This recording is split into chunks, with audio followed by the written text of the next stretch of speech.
started in 1980 as a feminist and did a study on violence in relationships, and he thought it was a slam dunk as a feminist. Men seem to be way more violent in situations outside of intimate relationships. He was just going to show that in relationships it was the same.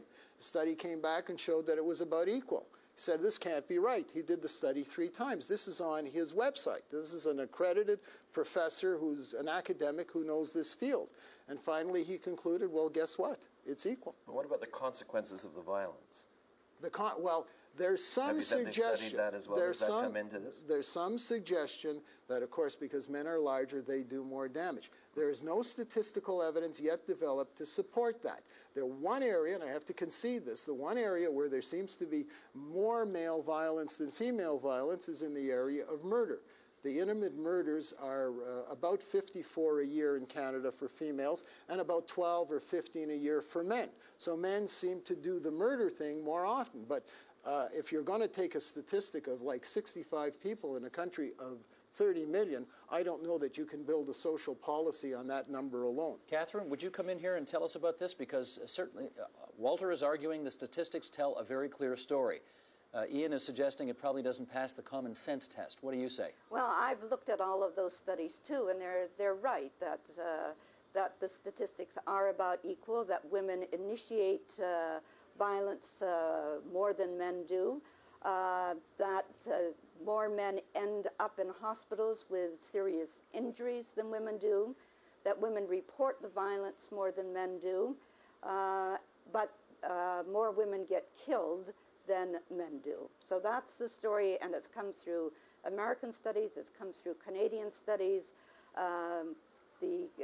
Many of the studies have been highly, that have shown statistics favoring women on this debate have been highly criticized. So everybody has to really look at those statistics carefully. Catherine, let me ask you to put your other hat on for a second, because are you not also a religious studies professor? Yes, I am. Okay, so then tell me this. Is part of what's propelling this notion of the male as the more aggressive of the species and the woman as more often victimized than not, even though Walter says the statistics say otherwise, is the Bible the source for that? No, I don't think so, because we can look at many peaceable images of manhood. We have monks in Christianity, we have monks in Hinduism, in Buddhism, in Zen. Okay, so all of these are peaceable ideals of manhood, and the religions can encourage that peaceable ideal just as much as they can get behind warriors and encourage warrior ideals. So religion itself is not the fault, or the Bible. There's a little strain that's running through here. The professor and I and David Shackleton all know this. The people who are in the media didn't seem to know this. Is there any reason for that? Do you know?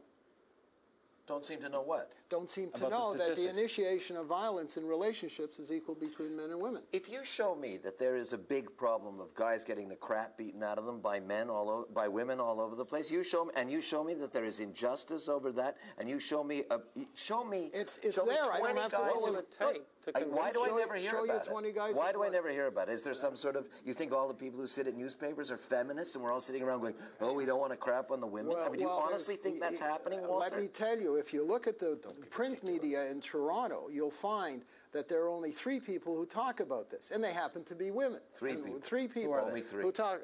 Barbara Kay at the National Post, Christy Blatchford at the Globe and Mail, and Rosie DiMano at the Star. Well, Walter, there's an essay in here that talks about it. I mean, you didn't mention it. Could be. I haven't read it. I just don't want to question your numbers or anything. It's just saying.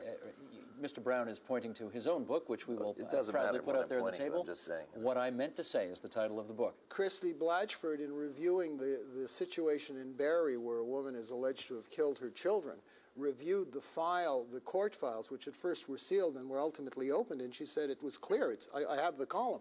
She says it's clear from beginning to end that the criminal law process against him and the family law process involving both of them was based on the premise that men are bad and women are good. Okay, but you know what?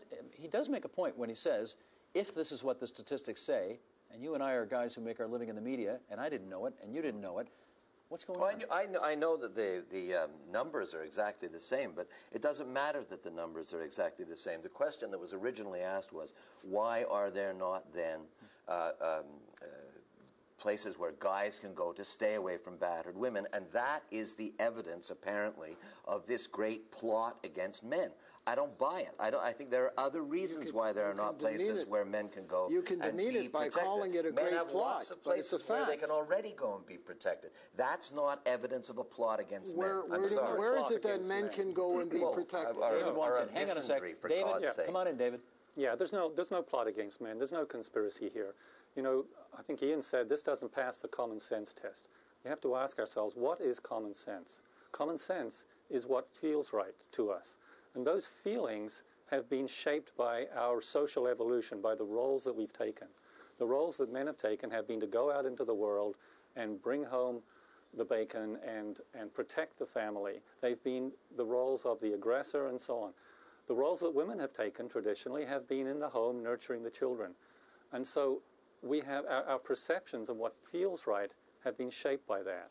So men protect women and children. That's something that goes so deep into them that they will go down with a ship in order to save women and children. They will give up their lives. Now, something that goes that deep into our psyches is not a small thing. We are still living out those feelings, that sense of what's right and how things should be is still expressing ourselves. That's why, you know, people's jaws drop when we say that women are as violent as men in relationship. David, it doesn't get the kind of common sense test. Tell me this, how did you come to these views? In most cases, most people have an issue or something that happened in their own personal life that led them to where they are. Is that a case for you? Well, of course. I mean, the best story about that is my first marriage. My wife left me, and she took the dog to the vet. We had no children, and she called me up and said, "I've left you." And I said, "Why on earth did you do it that way? Why didn't you talk to me?" She said, "I was afraid you'd be violent." And so, you know, I'd never been violent in my adult life. But that stereotype was so strong that she was afraid to talk to me about that she was thinking about leaving. We have an email. Let's read this right now. If anything, women get better breaks than a man now because a lot of employers want to try to be fair. They try to hire enough women, minorities, etc. Women have it better than men at this point in time. So says Kate from Toronto. Catherine Young, do you agree or disagree? Well, I'm not sure about at this moment, but if we can look at what's going on in the universities with women at 60, 70% in many of the schools for professions, then certainly women are going to have it better than men in the future. You just can't have the dropout rate of boys from high school and these kind of stats in university. But even that is debatable. You know, there are lots and lots of studies that suggest that the reason why men are not going into the professions now, the status of the professions, you know, lawyers in particular, is declining.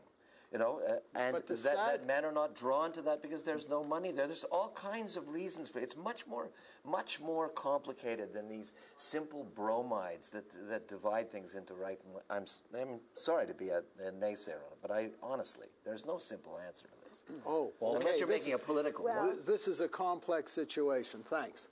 Catherine? It's not a plot. Then use complex arguments. Catherine? Certainly when you see these stats go from 50% to 60% to 70%, those are very, very large statistical changes.